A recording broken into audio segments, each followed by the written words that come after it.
I'm going to share with you 5 tips for your upcoming SBL exams. The first tip is master the case study based approach. The SBL exam is not like any other traditional exam. You need to get used to reading long case studies in a fairly short duration of time, and hence you need to have just practiced as many questions as you can before your exam. Tip number 2 is you should go ahead and try and use any model that you've learned in the entire course of your SBL in your answers at some point in time or the other. You can always have a go-to model like a SWOT, a PESTEL, a Mendelow's matrix, which you could use should any other model not strike you at that point in time.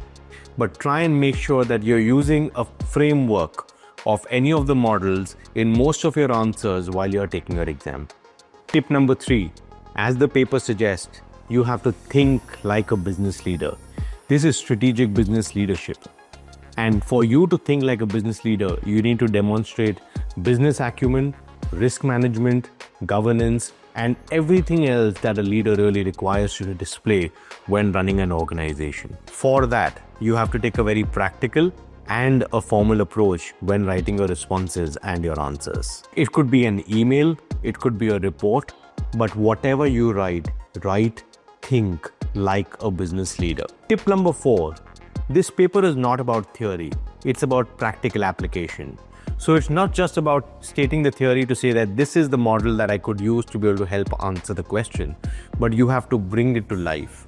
It is also very, very helpful, since you already know the sector, in a pre-scene for you to actually research on different type of disruptive technologies that are being used in the specific sector, different type of challenges that global organizations are facing when it comes to the sector, or other global opportunities in that particular sector that you would want to make references to in your exam. That's not an ask from the paper, but you will always see that it makes your answers so much more richer when you have a lot of this global information, and it won't take too long for you to be able to do that kind of research. And the last tip is that there are 2 very important components while you're writing a paper. You have planning and time management to be able to manage. You've already done the calculations of how much time it takes you to be able to write 1 mark. Make sure that you're hitting the answers on the dot in the number of minutes that you really have. Spend a couple of minutes in planning. It does not hurt. You'll get a much better outcome if you really spend that first 1 or 2 minutes in how do you want to plan your answer and write it out. And when you're writing your answer,